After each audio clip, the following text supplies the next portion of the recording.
बच्चा लोग welcome to the BM bio classes. ठीक है, ऑफलाइन में हम लोगों ने बेहतरीन रिजल्ट दिया और कंटिन्यूअस रिजल्ट दिया।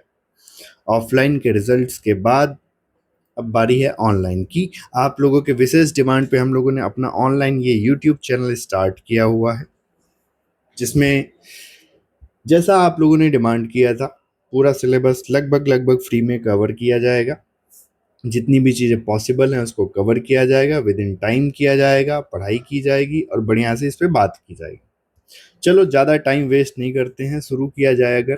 ठीक है, तो तुम्हें भी पता है जैसे हम लोग ऑफलाइन क्लासेस में करते हैं, हमेशा जब भी 11th के सिलेबस की शुरुआत होती है तो बेटा जो है हम लोग सेल वाले यूनिट से शुरू करते हैं, साइटोलॉजी से शुरू करते हैं। साइटोलॉजी में बॉटनी में 2 chapters, cell the unit of life और cell cycle and cell division. अगर मैं इन चैप्टर्स के वेटेज की बात करूं तो ये जो पर्टिकुलर मेरे पास चैप्टर है cell the unit of life, इसका नीट में जो वेटेज है बेटा, ठीक है, ये लगभग 3 से 4 क्वेश्चंस देके जाता है। इस बार भी आपने एग्जाम दिया होगा तो 3 से 4 क्वेश्चंस आपको मिले होंगे। क्वेश्चंस बहुत टफ नहीं होते हैं, क्वेश्चंस बहुत आसान भी नहीं होते हैं, कॉन्सेप्ट भी है इस चैप्टर में, तो मतलब नीट के लिए बिल्कुल आइडियल सा चैप्टर है। दूसरी बात, इससे कई सारे चैप्टर्स जो है लिंक्ड हैं।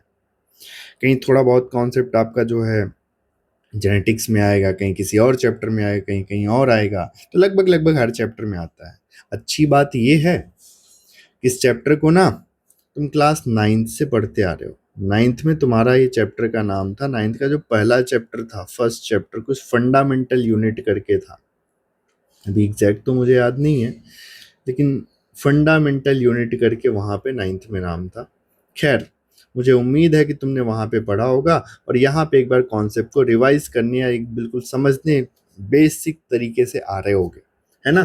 तो कुछ बेसिक चीज़ों को कवर करते हुए हम लोग आगे चलते हैं। अगर मैं इस चैप्टर की बात करूँ बेटा, तो आज कुछ टॉपिक्स हम लोग डिस्कस करेंगे। सबसे पहले अगर मैं इस चैप्टर के इंट्रोडक्शन से स्टार्ट करूँ, स्टार्टिंग से बात करूँ, तुम्हें तो पता ही है कि अगर मैं कोई भी चैप्टर स्टार्ट करता हूँ तो मैं शुरू करता हूँ भैया अपने गोले से, अर्थ से।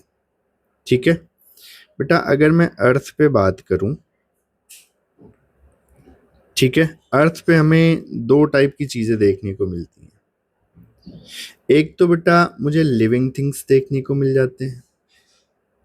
क्या मिल जाते हैं बेटा? Living things. दूसरा क्या मिल जाता है भैया? Non living things. एनसीईआरटी कहता है कि अर्थ पे जब आप लिविंग और नॉन लिविंग थिंग्स को देखते हो, है ना, तो क्या आपने कभी वंडर किया कि ऐसी कौन सी चीज है जो लिविंग में तो पाई जाती है लेकिन नॉन लिविंग में नहीं होती? यानी एनसीईआरटी तुमसे एग्जैक्ट क्वेश्चन क्या पूछता है, what is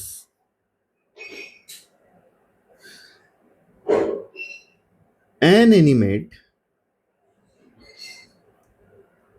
that is not present in, that is not present in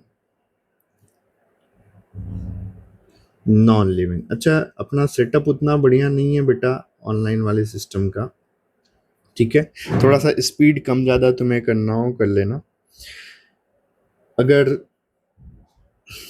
बढ़िया कुछ चीज सजेशन टाइप का लग रहा हो तो तुम कमेंट्स में लिख देना, हम लोग उस पर काम करेंगे, देखेंगे क्या क्या चीजें सही कर सकते हैं। बाकी पढ़ने लिखने वाली बात है, पढ़ने लिखने वाली चीजें बेटा चाहे सेटअप अच्छा हो या ना हो, वो एकदम A1 क्वालिटी की तुम्हें मिलेंगी। ठीक है, एनसीईआरटी क्या कहता है, चलो आगे देखो। What is an animate that is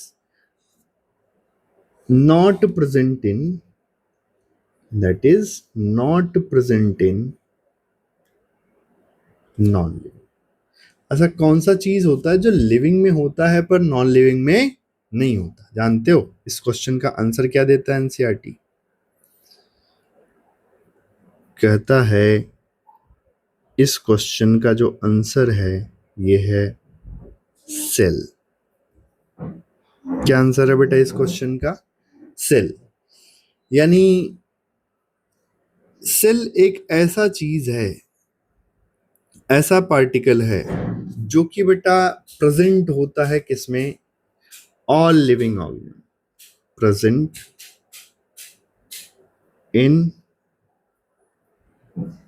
all living organisms। ठीक है, सेल जो है सारे के सारे लिविंग ऑर्गेनिज्म्स में प्रेजेंट होता है। अब जब बात इतनी आ गई कि सेल सारे के सारे लिविंग ऑर्गेनिज्म में प्रेजेंट होता है, तो जाहिर सी बात है लाइफ की यूनिट भी बना रहा होगा, सबसे छोटा यूनिट बना रहा होगा। तो एनसीईआरटी यहीं पे ये भी लिख देता है कि सेल को ही हम लोग क्या कहते हैं, बेसिक यूनिट ऑफ लाइफ। अभी क्यों कहता है ये सारी बातें मैं आगे करूंगा। ठीक है, सेल को बेसिक यूनिट ऑफ लाइफ कह देते हैं। इतनी बात भी मुझे समझ में आई भाई। ठीक है, इतनी बातें हम समझ गए। फिर एनसीईआरटी कहता है तुम्हें पता है कि जो ऑर्गेनिजम्स हैं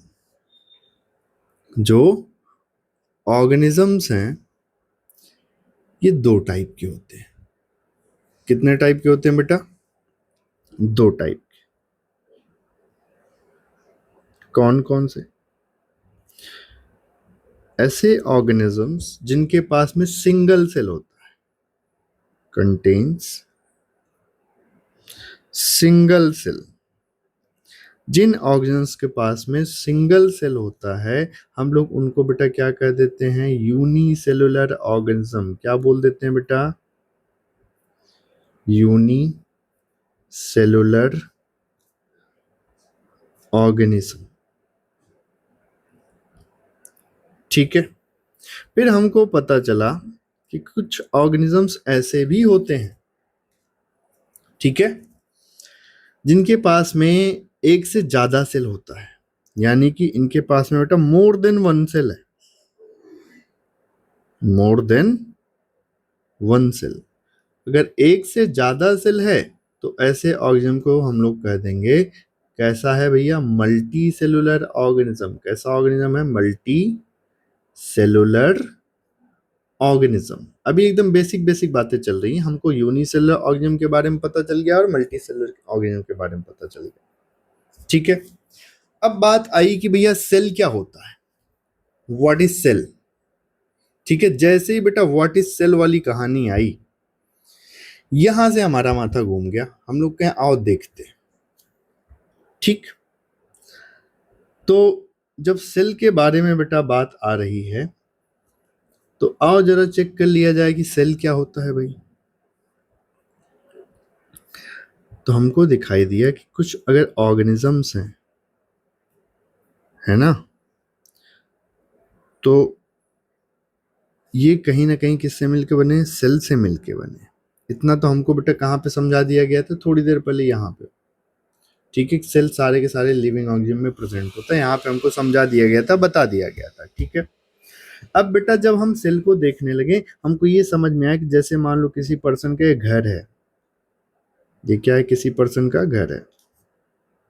तो जैसे घर छोटे छोटे ईंटों से मिलके ऐसे बनता है, ठीक, मान लो ये छोटे छोटे ईंट है, इनसे मिलके बेटा क्या बन रहा है, घर बन रहा है।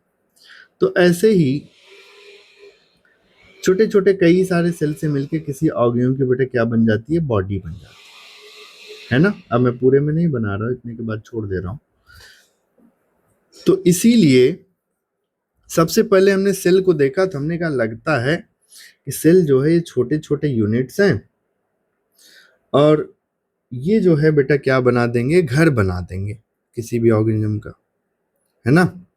तो सेल को मैं कह सकता हूं, इस जो सेल है बेटा इसको बिल्डिंग ब्लॉक्स ऑफ लाइफ बोल सकता हूं। क्या बोल सकता हूं? बिल्डिंग ब्लॉक्स ऑफ लाइफ बोल सकता हूं। एक मिनट, ये सब क्या हो गया भाई। जो सेल है बेटा इसको मैं क्या बोल सकता हूं बेटा, cell is basic building blocks of life. इतना समझ में आया basic building blocks of life क्यों कहते हैं बेटा? क्योंकि छोटे छोटे सेल से मिलकर बेटा किसी ऑर्गेनिज्म की क्या बनी हुई है, बॉडी बनी हुई है। मान लो ये मेरे पास क्या है, ये जो ऑर्गेनिज्म दिखाई दे रहा है ये सेल है। ठीक है, ये सेल से ऐसे मिलेगा तो ये पूरा का पूरा बेटा क्या बन जाएगा, ऑर्गेनिज्म बन के तैयार हो जाएगा। पूरा का पूरा एक इंसान बन के तैयार हो जाएगा, एक जानवर बन के तैयार हो जाएगा, एक प्लांट बन के तैयार हो जाएगा। ठीक, हम ये समझ गए। इसके बाद जब हम थोड़ा सा और पढ़े, थोड़ा सा और हमें जानने का मौका मिला, अभी हम सेल के बारे में बेटा एक ही बात जान पाए, सेल जो है एकदम बेसिक बिल्डिंग ब्लॉक है, एकदम जीवन की बेटा जो है छोटी छोटी इकाई है, जीवन का ईंट है हमारे। हमने देखा कि ऐसे कुछ सेल्स होते हैं, मान लो ये क्या है, सेल है। जब कुछ सेल्स मिल जाते हैं तो बेटा क्या बनाते हैं, ऐसे ग्रुप ऑफ सेल्स मिल गए जिनका फंक्शन भी सेम है। ठीक है, स्ट्रक्चर में हो सकता है सिमिलर हो या ना हो, लेकिन फंक्शन में सिमिलर है। मैंने कह दिया भैया ये तो टिश्यू है। जब कई सारे टिश्यू बेटा मुझे सेम पर्पज के लिए काम करते हुए दिखने लगे, है ना, जब कई सारे टिश्यूज मुझे, मान लो ये एक अलग टाइप का टिश्यू है, ये एक अलग टिश्यू का ग्रुप है, ग्रुप ऑफ टिश्यू जो कि बेटा सेम फंक्शन के लिए, सेम कॉज के लिए काम करते हुए दिखाई दे रहे हैं। मैं अब इसको बेटा टिश्यू नहीं बोलूंगा, मेरी हिम्मत इसको टिश्यू बोलने की नहीं है। अब मैं इसको बेटा क्या बोलूंगा, मैं इसको कहूंगा ऑर्गन। क्या बोलूंगा, ऑर्गन। ऐसे ही जब कई सारे ऑर्गन्स मिलके एक काम करने लगेंगे, तब मैं इसको बेटा क्या बोलूंगा, ऑर्गन सिस्टम। क्या बोलूंगा, हाँ, ऑर्गन सिस्टम। और जब कई सारे ऑर्गन सिस्टम्स मिल करके काम करने लगेंगे बेटा, तब क्या बन गया, कोई ऑर्गेनिज्म बन गया। अच्छा जानते हो, जरूरी नहीं सबके अंदर ऑर्गन सिस्टम हो, जैसे प्लांट्स में केवल organ level of body organisation पाया जाता है। ठीक है, तुमने एनिमल्स में भी सुना होगा कि कुछ में, जैसे phylum porifera, cellular level of body organisation. ठीक है, फाइलम नाइडेरिया या coelenterata, tissue level of body organisation, है ना। तो जरूरी नहीं सबके अंदर, जैसे जैसे कॉम्प्लेक्सिटी बढ़ती गई, जैसे इंसानों की बात कर लें तो हमारे अंदर बेटा क्या है, सारा सिस्टम मौजूद है, ऑर्गन सिस्टम्स मौजूद है। जैसे अगर मैं तुम्हें एक एग्जांपल दूं, मान लो तुम यहाँ कहीं मार्केट से घर जा रहे हो, ठीक है, तुमको एक कुत्ता मिला। ठीक, अब कुत्ते ने तुमको दौड़ा लिया किसी सर्टेन रीजन की वजह से, मान लो तुम उसको पत्थर मार रहे थे, क्या कर रहे थे, ठीक है, कुत्ते ने तुम्हें दौड़ा लिया। जैसे ही कुत्ते ने तुमको दौड़ाया, क्या तुम भागोगे? हाँ सर भागेंगे, जान बचाने के लिए तो भागना पड़ेगा सर। तो बेटा जब आप जान बचाने के लिए भागोगे उस कुत्ते से, तो क्या तुम्हें भागने में एनर्जी चाहिए कि नहीं चाहिए? हाँ सर एनर्जी तो चाहिए, एनर्जी तो जरूरी होती है। तो बेटा जब आपको एनर्जी चाहिए भागने के लिए, तो मुझे एक बात बता दो, एनर्जी कहाँ से आएगा? सर एनर्जी तो ऑक्सीजन की हेल्प से, अगर हम फूड को ब्रेक करते हैं, ग्लूकोज को ब्रेक करते हैं, तब आता है, यानी मुझे रेस्पायरेशन करना पड़ेगा सर। ठीक है, तुम जल्दी जल्दी सांस ले लो, लेकिन तुम्हारा जो सर्कुलेटरी सिस्टम है, हार्ट है, वो सही से काम ना करे, तो क्या तुम बेटा भाग पाओगे सही से? नहीं सर, जो है इसका मतलब कि वो जो ऑक्सीजन ब्रीदिंग से, सांस लेने से हमारी बॉडी में आई है, उसको पहुंचाने वाला भी कुछ चाहिए हम। हाँ बेटा बिल्कुल बात सही है। तो क्या अब मुझे एक बात बता दो, इस पर्टिकुलर केस में हमारे रेस्पिरेटरी सिस्टम ने और हमारे सर्कुलेटरी सिस्टम ने मिलकर के काम किया है, यानी दो ऑर्गन सिस्टम ने मिलकर के काम किया कि नहीं किया? तो ऐसे कई ऑर्गन सिस्टम्स मिल गए तो हमारी क्या बन गई, बॉडी बन गई, जिसको हम क्या करेंगे, ऑर्गेनिज्म बन गया भाई। ठीक है, इतनी बात हुई। इसका मतलब मुझे एक चीज समझ आया, देखो क्या क्या, कि एक तो सेल ही है, ठीक है, जो हम लोगों की क्या बनाता है बेटा, बॉडी बनाता है। ठीक है, जो हम लोगों को क्या बनाता है, बॉडी बनाता है। दूसरा, अगर मुझे कोई काम परफॉर्म करना है, ठीक है, अगर मुझे कोई काम परफॉर्म करना है, यहाँ पे मान लो मुझे कोई भी काम परफॉर्म करना है, तो मेरे ऑर्गन सिस्टम्स को काम करना पड़ेगा, ऑर्गन सिस्टम के अंदर वो ऑर्गन्स हैं उनको काम करना पड़ेगा। जैसे मैं कह रहा हूँ कि मुझे, मेरा रेस्पिरेटरी सिस्टम काम कर रहा है, कौन सा सिस्टम काम कर रहा है बेटा, रेस्पिरेटरी सिस्टम। तो इस रेस्पिरेटरी सिस्टम को काम करने के लिए मेरे लंग्स को भी काम करना पड़ेगा, ट्रैकिया को भी काम करना पड़ेगा, ठीक है, और जितने भी ऑर्गन्स हैं सबको काम करना पड़ेगा। पड़ेगा? हाँ सर बिल्कुल पड़ेगा। इसका मतलब कि अगर ये मेरे लंग्स, ट्रैकिया ये सब काम कर रहे हैं, मतलब ऑर्गन के अंदर जो टिश्यू हैं ये भी काम कर रहे होंगे। हाँ बेटा बिल्कुल काम कर रहे होंगे। और अगर टिश्यू काम कर रहे हैं तो ग्राउंड लेवल पे कौन काम कर रहा है बेटा, सेल काम कर रहा है। कौन काम कर रहा है? सेल काम कर रहा है। पक्का? इतनी बात समझ आई कि नहीं आई? तो मुझे यहां से दो चीजें क्लियर हुई। देखो क्या क्या,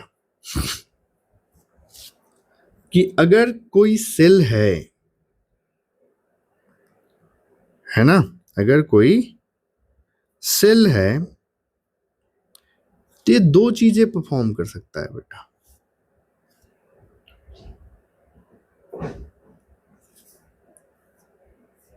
देखो क्या क्या परफॉर्म कर सकता है।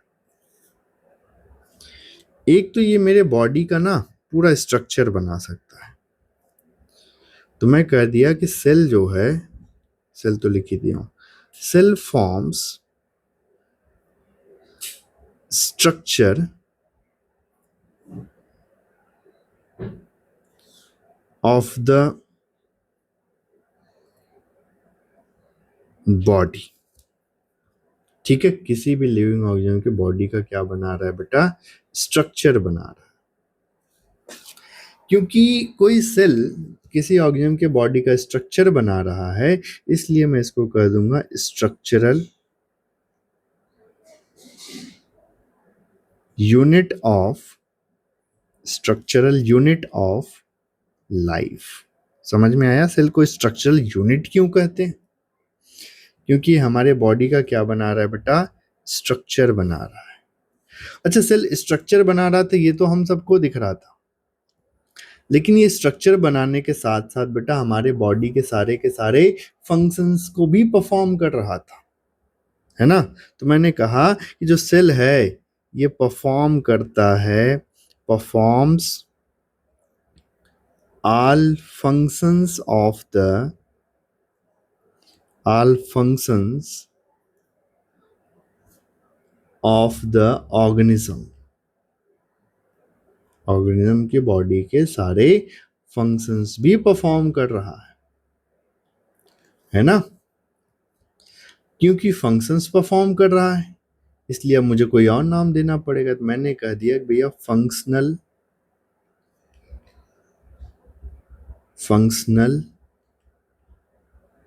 Unit of life. यानी सेल हमारे जीवन का स्ट्रक्चरल यूनिट भी बना दिया और फंक्शनल यूनिट भी बना दिया। बनाया? हाँ सर बनाया। तो बात तो आपकी सही है। जानते हो, मान लो तुम्हारे घर में दो लोग हैं, एक पर्सन ऐसा है जो घर का सारा काम करता है और दूसरा पर्सन ऐसा है जो घर में ओकेजनली कुछ थोड़े बहुत काम पड़ गए तो कर लिया, नहीं पड़े तो नहीं किया। मुझे बताओ कि किस पर्सन के जाने से आपको ज्यादा दुख होगा बेटा? सर जो ज्यादा काम करता है ना, जो ज्यादा काम करता है उसके जाने से हमको क्या होगा? ज्यादा दुख होगा सर। इसका मतलब जो सब कुछ करता है उसको बेटा हम क्या बोल देते हैं? फंडामेंटल। क्या बोल देते हैं? फंडामेंटल, है ना। तो क्योंकि सेल जो है, ठीक, स्ट्रक्चरल यूनिट भी है, स्ट्रक्चरल यूनिट भी है और फंक्शनल यूनिट भी है।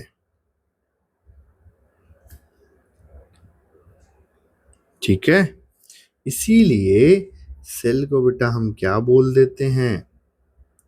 Cell is fundamental unit of life. समझ में आया? Cell is structural unit as well as functional unit, hence called as fundamental unit of life. इतना समझ गया बेटा सेल के बारे में? कुछ ये दो तीन बातें? हाँ सर इतना तो समझ आया।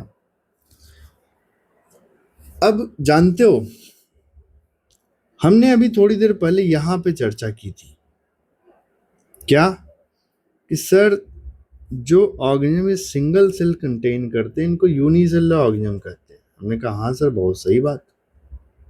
ठीक है, जो सेल्स ये एक से ज्यादा सेल्स कंटेन करते हैं, इनको मल्टी सेलुलर ऑर्गेनिज्म बोलते हैं। ये बात भी बेटा सही है, बिल्कुल सही बात है ना। सर जरा इन दोनों के बारे में बताइए, यूनिसेलुलर और मल्टी सेलुलर के बारे में। हमने कहा ठीक है, देखते हैं, आओ। हमने कहा कि ये जो तुम यूनिसेलुलर और मल्टी सेलुलर बार बार कर रहे हो, ठीक है, अगर मैं यूनिसेलुलर ऑर्गेनिज्म्स की ही बात कर लूं, अगर मैं किसकी बात कर लूं, यूनिसेलुलर ऑर्गेनिजम्स की ही बात कर लूं, ठीक है, क्या ये अकेले सारा काम कर पाते हैं अपना? तो हमारे पास आंसर आया जी हाँ, ठीक है। भले ही इनके पास एक ही सेल है, लेकिन ये अपने आप को जिंदा रखने के लिए अपने बॉडी के सारे फंक्शंस इत्मीनान से, आसानी से परफॉर्म कर सकते हैं, अपना सारा काम कर लेते हैं, है ना। तो यूनिसेलुलर ऑर्गेनिज्म्स बेटा सारा काम कर लेते हैं, क्या मतलब है सर? सारा काम कर लेने का मतलब ये है बेटा कि एक तो ये इंडिपेंडेंट एग्जिस्टेंस शो करते हैं।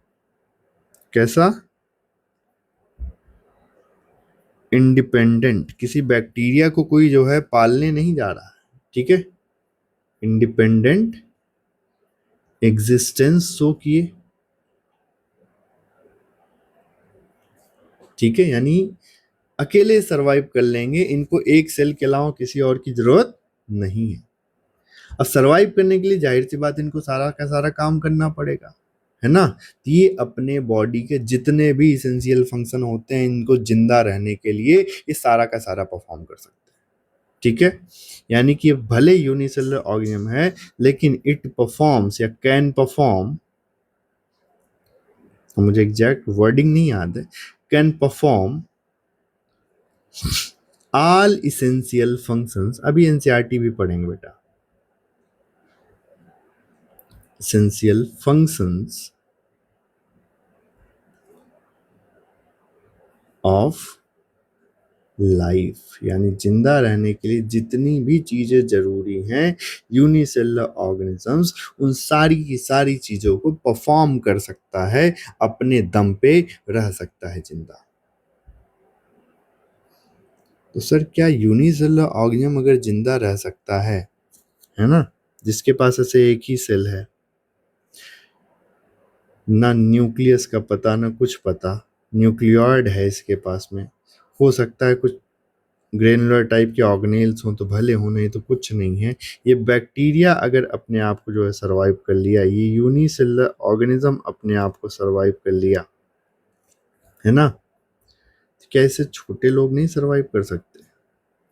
ठीक है बेटा, यानी कि हमसे पूछा जा रहा है कि क्या सेल से अच्छा ये सारी बातें मैं कर चुका हूं, तुमसे अभी बात करता हूँ, क्या सेल से छोटा भी कोई चीज ऐसा है जो अपने आप को इंडिपेंडेंट कंडीशन में सरवाइव कर सकता है, जिंदा रख सकता है? देखो बताते हैं, चेक करते हैं भाई। ठीक, अब जब इसकी बात आई कि सर सेल से छोटे किसी यूनिट की अगर बात आप करें, है ना, तब तो देखना पड़ेगा सर। आ जाओ देखते हैं। चलो बेटा नया पेज ऐड कर लिया, ठीक है। अगर यूनिसेलुलर ऑर्गेनिज्म से छोटा कुछ ऐसा सर मिल जाए जो सरवाइव कर सकता, ठीक, तो हमने कहा आ जाओ देखते हैं। अब बेटा यूनिसेलुलर ऑर्गेनिज्म के अंदर कुछ चीजें हैं, जैसे मान लो ये मेरे पास न्यूक्लियोइड है, ये मेरे पास राइबोसोम्स है, ठीक है। क्या सर ये अकेले जिंदा रह सकते हैं? मेरा एक जवाब है, हाँ भी और नहीं भी। अगर मैंने कुछ स्पेशल कंडीशंस दिए अपनी तरफ से, आर्टिफिशियल एनवायरनमेंट से, ठीक है, तब तो ये बेटा अपने आप को लिविंग कंडीशन में सरवाइव करवा देगा, जिंदा रहवा देगा, ठीक, नहीं तो नहीं, ठीक। इसका मतलब क्या है sir?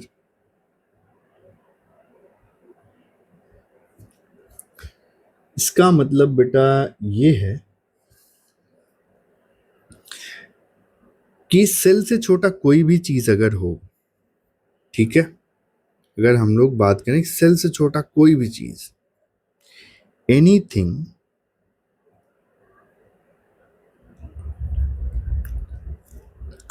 Less than a complete cell, किसी कंप्लीट सेल से छोटा कुछ भी अगर मुझे मिल गया, यानी सबसे छोटे लेवल पे सेल ही है। अब ये नहीं तुम सेल को भी कार्बन हाइड्रोजन ऑक्सीजन में तोड़ रहे हो, ठीक है। एनीथिंग लेस देन ए कंप्लीट सेल क्या इंश्योर नहीं करता बेटा? डज नॉट इंश्योर, जिंदा रह भी सकता है और नहीं भी, मुझे श्योरिटी नहीं देगा। डज नॉट इंश्योर क्या? इंडिपेंडेंट लिविंग, ठीक है। इंडिपेंडेंट लिविंग कंडीशन को ये श्योरिटी नहीं देगा, ठीक है, कि इंडिपेंडेंटली कोई ऑर्गेनिज्म रह पाए या जिंदा रह पाए। समझ में आया कि नहीं आया? ठीक है बेटा, हाँ सर समझ तो गए। इसका मतलब क्या निकला सर? इसका मतलब ये निकला कि सेल ही है जो कुछ है, ठीक है। तो हम समझ गए कि सेल क्या है। सेल इज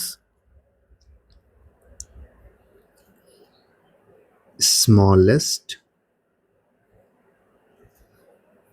ठीक है, यूनिट ऑफ लाइफ। यानी सेल हमारे लाइफ का कौन सा यूनिट है बेटा? Smallest unit. क्यों है, अब तुम्हें समझ आया? हाँ सर अब तो आ गया।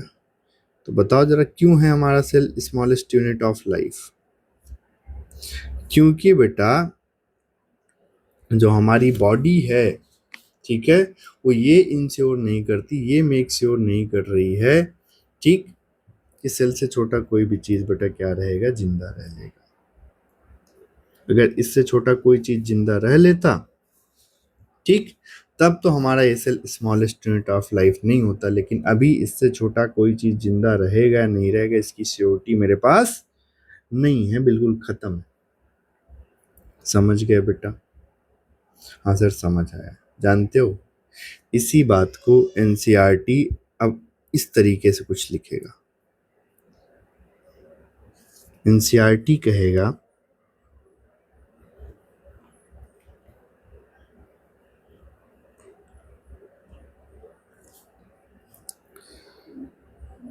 कि सेल इज,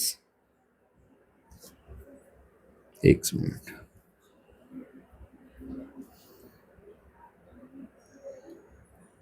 सेल कैसा है बेटा?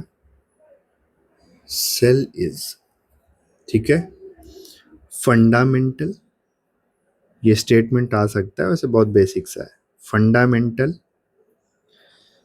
यानी हमें बता दिया सब कुछ है। Structural, structural and functional unit of life, ठीक है। Fundamental, structural and functional unit of life है कौन? सेल। ये बात हम समझ गए इतनी सारी चीजें देखने के बाद। क्या तुमको भी समझ आया? हाँ बताओ, क्या तुम भी कुछ समझ पाए?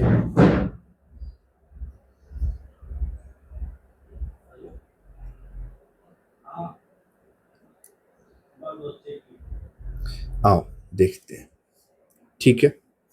अब बेटा यहां से मैं कुछ बातें तुम्हें दिखाऊंगा, बताऊंगा, बातचीत हमारी चलेगी, ठीक है।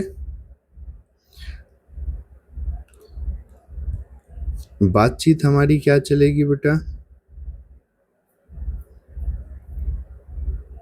जी, एक सेकंड, ठीक है बेटा, मैंने हेडिंग डाल ली। चलो, तो ये सारी बातें बेटा हम लोग कर चुके थे, ठीक। कौन कौन सी बातें सर? बेटा हम लोगों ने बातें कर लिया था अर्थ पे, इन्वायरमेंट क्या है, ठीक है, लिविंग ऑर्गेनिज्म पाए जाते हैं, ये कुछ बेसिक फंक्शंस परफॉर्म करते हैं। ठीक है, ऐसा क्या चीज़ है जो लिविंग में होता है और नॉन लिविंग में नहीं होता है। ठीक, हमने ये भी बात कर ली थी, यूनिसेलुलर सिंगल सेल से बने हैं, मल्टी सेलुलर एक से ज़्यादा सेल से बने हैं, ये सारी बातें हम लोगों ने कर लिया था। स्ट्रक्चरल यूनिट क्यों कहते हैं, क्योंकि एक सेल से ऐसे मल्टीपल सेल्स मिलकर पूरा का पूरा बॉडी का स्ट्रक्चर बना दिए, एक रिप्रेजेंटेशन है आपके सामने। ठीक है, बॉडी का सारा फंक्शंस भी कौन परफॉर्म कर रहे हैं बेटा, सेल ही परफॉर्म कर रहा है, इसलिए हम लोग क्या बोल दिए थे, फंडामेंटल यूनिट बोल दिए थे। क्या बोल दिए थे, फंडामेंटल यूनिट। किसको बोल दिए थे सर, सेल को बोल दिए थे। ठीक है, इतनी बात तो हम लोगों ने समझ आए।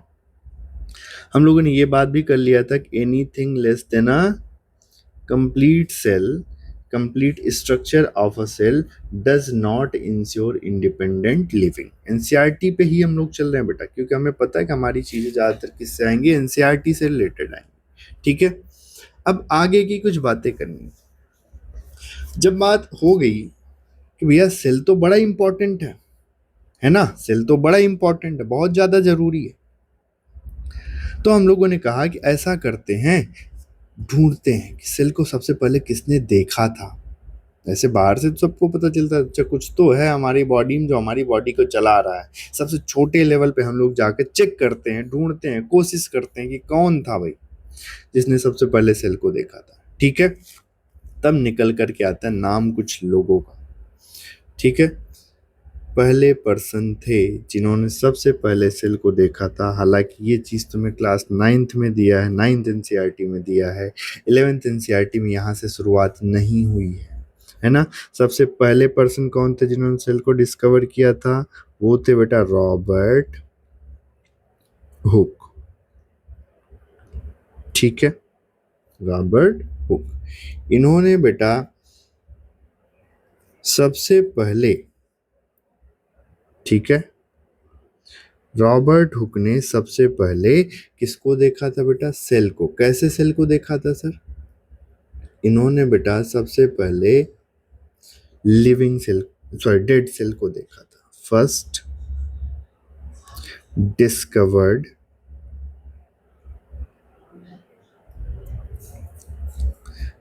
Dead cell. ठीक है, कौन से ईयर में, ठीक है, इन 1665। इसको ऐसे डिब्बे में बंद कर लो, कसम खा लो। ठीक है, 1665। कहां पे देखा था सर, कोई जगह थी क्या, हाँ बेटा, इन कॉर्क स्लाइड। जानते हो पहले ना बॉटल्स जो आती थी वो कांच की होती थी। मान लो मेरे पास ये कोई कांच की बोतल है, जाहिर सी बात है बेटा कांच की बोतल है तो ढक्कन तो नहीं होगी, है ना।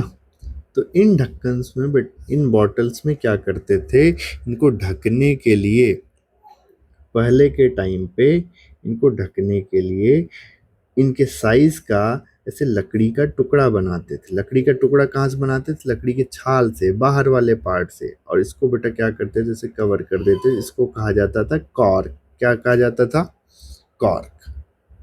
ठीक है, इसी कॉर्क की स्लाइड को इन्होंने लगाया माइक्रोस्कोप पे। कहाँ पे लगाया बेटा, माइक्रोस्कोप पे, इन लाइट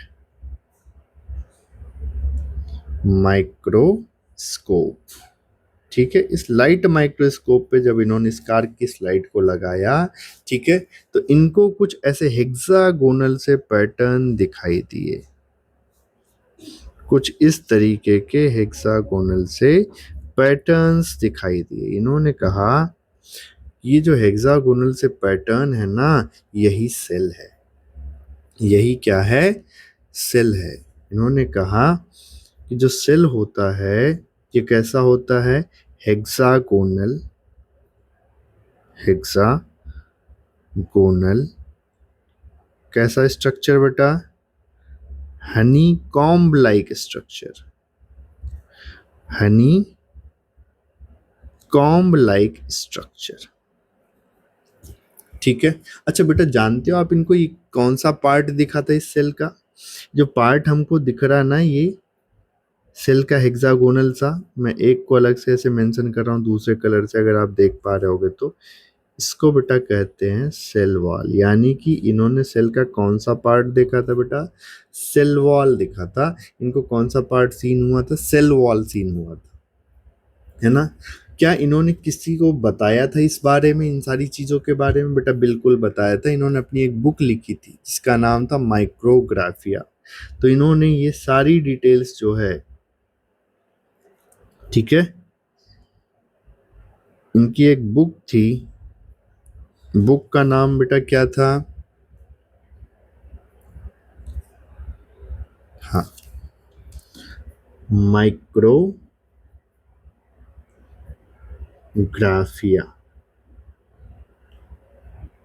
देखो पहली क्लास है, ठीक है, थोड़ा आराम से हम भी पढ़ा रहे हैं, थोड़ा आराम से आप भी पढ़ रहे हो। दूसरी बात, थोड़ा सा ऑनलाइन क्लास की टेक्नोलॉजी से अभी अच्छी तरीके से वाकिफ नहीं है, तो एक दो दिनों में ये जो थोड़ा सा ग्लिच आ रहा है बीच बीच में, कहीं पेज इधर उधर हो जा रहा है, कहीं स्लाइड नहीं मिल रही, बीच बीच में ये पिक्चर्स वाले पेजेस आ जा रहे हैं, ठीक है, ये चीज़ें सही हो जाएंगी तो लेक्चर्स बहुत बढ़िया से चलेगा बेटा। अच्छा, क्या इनके बाद कोई नहीं आया डिस्कवरी करने? आया सर, क्यों नहीं आएगा? एक लोग अगर शुरू कर देते हैं तो ऐसा हो सकता है कि कोई और जो इन्वॉल्व ना हो। बिल्कुल होगा सर, हाँ बेटा बिल्कुल होगा, ठीक है। एक बार हम पेज ऐड कर लूँ,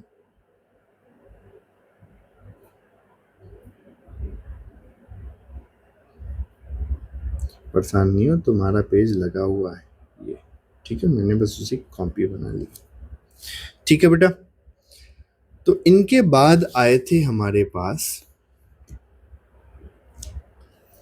कौन साइंटिस्ट बेटा? अब यहां से तुम्हारी बुक में दिया है एंटोन, अब इनकी मम्मी ने ये नाम रखा था, इसमें मेरा कोई योगदान नहीं है बेटा, von Leeuwenhoek, Anton von Leeuwenhoek, ठीक है। एंटोन वॉन लिवेन हॉक ने सबसे पहले किसको डिस्कवर किया बेटा? इन्होंने सबसे पहले पहली बार किसको डिस्कवर किया था? लिविंग सेल को डिस्कवर किया। कौन से ईयर में किया सर? इन्होंने बेटा पूरे 9 साल लगा दिए। जैसे कोई सफल हो जाता है ना तो लोग उसके पीछे पड़ जाते हैं, वैसे ये भी किसके पीछे पड़ गए थे? रॉबर्ट हुक के पीछे पड़ गए थे, ठीक है। इन्होंने फर्स्ट डिस्कवर्ड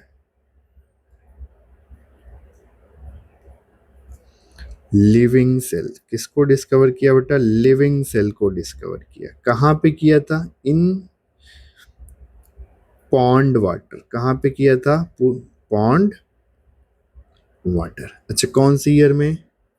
यहाँ पे लिख देता हूँ, इन 1674। यानी कितने साल लग गए बेटा? टोटल 9 साल लग गए, है ना। तो पूरे 9 सालों बाद इन्होंने सबसे पहले लिविंग सेल को डिस्कवर किया। किसमें डिस्कवर किया बेटा? पॉन्ड वाटर में डिस्कवर किया। इतनी बात आपको समझ आई कि नहीं आई? हाँ सर आई, ठीक है। जानते हो सबसे पहले लिविंग सेल को देखने के लिए इन्होंने बनाया था क्या? Formed compound microscope. हालांकि ये माइक्रोस्कोप स्केलेबल नहीं था, कॉमर्शियल लेवल पे यूज करने लायक नहीं था, लेकिन इन्होंने बनाया था, ठीक है। Formed compound microscope. इस कंपाउंड माइक्रोस्कोप को बनाने के बाद, इस कंपाउंड माइक्रोस्कोप को बनाने के बाद, ठीक है, जहां भी जाते थे वहीं पे इसको लगा देते थे। तो इनको पॉन्ड वाटर में, इनको पॉन्ड वाटर में सबसे पहले जो है, इनको पॉन्ड वाटर में सबसे पहले जो दिखे थे सम यूनिसेलुलर ऑर्गेनिज्म दिखे थे। कैसे ऑर्गेनिज्म दिखे थे? यूनिसेलुलर। कोई पूछे यूनिसेलुलर में कैसे वाले? सर बैक्टीरिया देख लिया था क्या? नहीं बेटा, यूनिसेलुलर यूकैरियोटिक ऑर्गेनिज्म देखा था। अब तुम मुझे बताओ एज ए ड्रॉपर, ठीक है, कि ये जो यूनिसेलर यूकैरियोटिक ऑर्गेनिज्म मैंने यहाँ पे लिखा, मैंने कौन से किंगडम के मेंबर्स की बात कर दी? ये मैं कौन से किंगडम के मेंबर्स की बात कर रहा हूँ? क्या ये जो यूनिसेलर यूकैरियोटिक ऑर्गेनिज्म मैं बोल रहा हूँ, ठीक है, ये मेंबर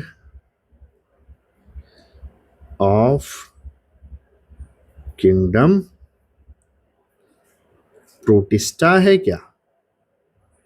हाँ सर, लग तो रहा है। ये किसका मेंबर है बेटा? किंगडम प्रोटिस्टा का मेंबर है। इसका मतलब कि ये जो एंटोन वॉन लिवेनहॉक साहब थे, इन्होंने सबसे पहले किसको देखा था बेटा? किंगडम प्रोटिस्टा के मेंबर्स को देखा। इन्होंने सबसे पहले किसको देखा था बेटा? किंगडम प्रोटिस्टा के मेंबर को देखा था। ये बात तुम्हें समझ आई कि नहीं आई? हाँ सर, आ गई। ठीक है, आ जाओ वापस। अब क्योंकि एंटोन वॉन लिवेनहॉक साहब जो थे, ये बार बार बेटा चीजों को देखते थे, तो वहां पे माइक्रोस्कोपिक स्टडी करने लगते थे या चेक करने लगते थे। तो इन्हीं को एक नाम से और जाना जाता है, आल्सो नोन एज, ये नोन एज लिखा हुआ है ये वाला, ठीक है। किस नाम से बेटा? Father of microbiology. माइक्रोबायोलॉजी के फादर बोले जाने लगे। माइक्रोबायोलॉजी मतलब बेटा क्या है? ऐसे ऑर्गेनिजम्स जिनको हम नेकेड आई से नहीं देख सकते, उनको माइक्रो ऑर्गेनिज्म कहते हैं। और उन माइक्रो ऑर्गेनिजम्स को पढ़ने के लिए जो ब्रांच ऑफ बायो डेवलप किया गया, उसको क्या बोलते हैं? Father of microbiology. जानते हो तुम? इन्होंने ही सबसे पहले, ठीक है, इन्होंने ही सबसे पहले बेटा किसको डिस्कवर किया? First discovered E coli. ज्यादातर माइक्रोस्कोपिक डिस्कवरी इन्होंने ही कर ली, ठीक है। इसके बाद इन्होंने ही सबसे पहले फर्स्ट डिस्कवर्ड स्पर्मेटोजोआ। क्या डिस्कवर किया? स्पर्मेटोजोआ, यानी कि स्पर्म सेल ही बोल लो। यानी कुल मिला के तुम ऐसा सा समझो कि जहां भी ये बेटा कोई चीज देखते थे, अपना माइक्रोस्कोप लगा देते थे, ठीक है। रिजल्ट कुछ भी हो, तुरंत ये डिस्कवरी करने लगते थे। अब इतने के बाद हमारे एनसीईआरटी ने ये बात लिखा भी है कि जब इलेक्ट्रॉन माइक्रोस्कोप आया तो सेल की एकदम बढ़िया से जो है डिटेल्ड स्टडी की जा सकी। अच्छा, इन लोग के पास माइक्रोस्कोप्स जो थे बहुत लिमिटेड पावर के थे। अभी फोटो अगर देखेंगे तो ये मेरे पास लाइट माइक्रोस्कोप है, ये रॉबर्ट हुक को ऐसा सेल दिखा था, दोनों ने बता रहे थे कुछ इस तरीके का, ठीक है। ये सेल किसको दिखा था बेटा? रॉबर्ट हुक को दिखा था, ऐसा सा, ठीक है बेटा। ये वही माइक्रोस्कोप, कैसा लाइट। इधर पे तुम्हारे पास बेटा किसका पिक्चर है? एंटोन वॉन लिवेनहॉक का। क्या डेवलप किया? माइक्रोस्कोप। किसके लिए? लिविंग ऑर्गेनिज्म को देखने के लिए। 1674 में किसको डिस्कवर कर लिया था बेटा? प्रोटिस्टा को, जिसको आप क्या कहते हो? First living cell. किसको कहते हैं? First living cell. अच्छा, फिर से ये देखो, स्पर्मेटोजोआ को डिस्कवर किया, स्ट्रिएटेड मसल फाइबर को भी डिस्कवर किया। तो इसको याद कैसे कर सकते हो आप? एक ऐसे चार। अच्छा, रॉबर्ट ब्राउन का भी बता दूं, फिर आता हूँ, एक मिनट, ठीक है। इधर वापस आ जाओ, चलो पढ़ाई पे वापस आओ। तो अभी तीसरे नंबर पे चलते हैं बेटा। हमारे एनसीईआरटी ने एक डेटा और दिया है, हालांकि सेल की डिस्कवरी से रिलेटेड नहीं है, ठीक है। अगले साइंटिस्ट का नाम लिया है क्या? Robert brown. क्या नाम लिया? Robert brown. कौन से ईयर में? कौन से ईयर में? बिल्कुल, रॉबर्ट ब्राउन इन्होंने सबसे पहले किसको डिस्कवर किया था बेटा? न्यूक्लियस को। ठीक है, फर्स्ट डिस्कवर्ड न्यूक्लियस। सबसे पहले किसको डिस्कवर किया बेटा? न्यूक्लियस को डिस्कवर किया। कौन सी ईयर में? इन 1830, 1831 में। किसमें डिस्कवर किया? कोई पूछे तो तुम बता देना। इन मिल्कवीड प्लांट। कौन से प्लांट में? Milkweed plant. सर ये मिल्कवीड प्लांट क्या होता है बेटा? तुम लोग धतूरा जानते होगे या ऐसे प्लांट्स जानते होगे जिनसे व्हाइट कलर का कुछ सब्सटेंस निकलता है, जिसको कुछ लोग दूध भी बोलते हैं, है ना? तो ऐसे प्लांट्स को बेटा बोलते हैं मिल्क वीड प्लांट। एक्चुअली इनको बेटा मिल्क वीड प्लांट में कुछ स्ट्रक्चर्स दिखाई दिए थे जो कैसे पैक्ड थे? डेंसली पैक्ड थे। तो मिल्क वीड प्लांट में इनको डेंसली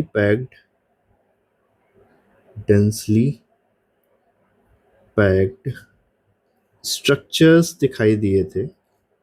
ठीक है, जिसको इन्होंने बाद में क्या नाम दिया बेटा? न्यूक्लियस नाम दिया। ठीक है, बच्चों को कंफ्यूजन क्या हो जाती है? बच्चे कंफ्यूज कहाँ कहाँ करते हैं बेटा? जरा देख लो एक बार, गलती मत करना। बच्चे रॉबर्ट हुक में और रॉबर्ट ब्राउन में कंफ्यूज हो जाते हैं, थोड़ा ये ध्यान देना। दूसरा कंफ्यूज हो जाते हैं फर्स्ट सेल। अगर तुमसे कोई पूछे कि डिस्कवर्ड फर्स्ट सेल, तो तुम लगाओगे रॉबर्ट हुक। अगर कोई तुमसे फर्स्ट लिविंग सेल, तो क्या? Anton von Leeuwenhoek. ये गलती बच्चों से बहुत होती है। ये कुछ गलतियां हैं बेसिक बेसिक सी जो बच्चे अक्सर कर देते हैं। ये वाली गलतियां बेटा आपको नहीं करनी है, मतलब नहीं करनी है। ठीक है, तो बिल्कुल विशेष ध्यान रखना है। ये सारी बातें हम लोग कर चुके हैं, इधर तक की हमारी सारी बातें हो चुकी हैं। अब बेटा तुम्हें देखो, ये कुछ पॉइंट्स मैंने दे दिए हैं इसे पढ़ने के लिए। ठीक है, कि क्या क्या चीजें बेटा आप देख सकते हो। 1665 में क्या देखना? सबसे पहला सेल आया था, कैसा सेल था? Dead cell. किसने डिस्कवर किया था? रॉबर्ट हुक ने डिस्कवर किया था। ठीक है, फिर एंटोन वॉन लिवेनहॉक कौन से ईयर में? 1674 में। पहला लिविंग सेल को क्या था? ये प्रोटिस्टा का मेंबर था। ठीक है, रॉबर्ट ब्राउन आ गए 1831 में। ठीक, इन्होंने सबसे पहले किसको डिस्कवर कर दिया था? न्यूक्लियस को डिस्कवर किया था। ठीक है, कौन से ईयर में? 1831 में। तो ये रही आज की क्लास, जिसमें हम लोगों ने बेटा सेल के बारे में जाना। हमारे टारगेट्स तो पूरे नहीं हो पाए। ठीक है, सेल के बारे में जाना और सेल की डिस्कवरी के बारे में जाना। अगली क्लास से हम लोग बेटा सेल थ्योरी के बारे में पढ़ेंगे। ठीक, और फिर आगे हम लोग ओवरव्यू की बात करेंगे, सारी बातें करेंगे। तब तक के लिए बेटा good night, take care, bye bye. पढ़ाई करते रहो, आगे बढ़ते रहो। आज के क्लास की पीडीएफ चाहिए तो ये टेलीग्राम चैनल ज्वाइन कर लेना। अभी तक अगर बने हो तो बहुत बहुत वैल्यूएबल टाइम देने के लिए थैंक यू, सपोर्ट के लिए धन्यवाद। ठीक है, सब्सक्राइब कर लेना। साथ साथ ये 3 इंपॉर्टेंट बातें लिखी, पढ़ते रहो डेली कंसिस्टेंसी के साथ में। ठीक है, आगे हम लोग बहुत आगे जाएंगे। टेलीग्राम का लिंक भी लिख दिया है, स्कैनर भी लगा हुआ है, आराम से ज्वाइन कर लेना। ठीक है, इसके आगे की क्लास बेटा अगले क्लास में कंटिन्यू करते हैं। तब तक के लिए धन्यवाद।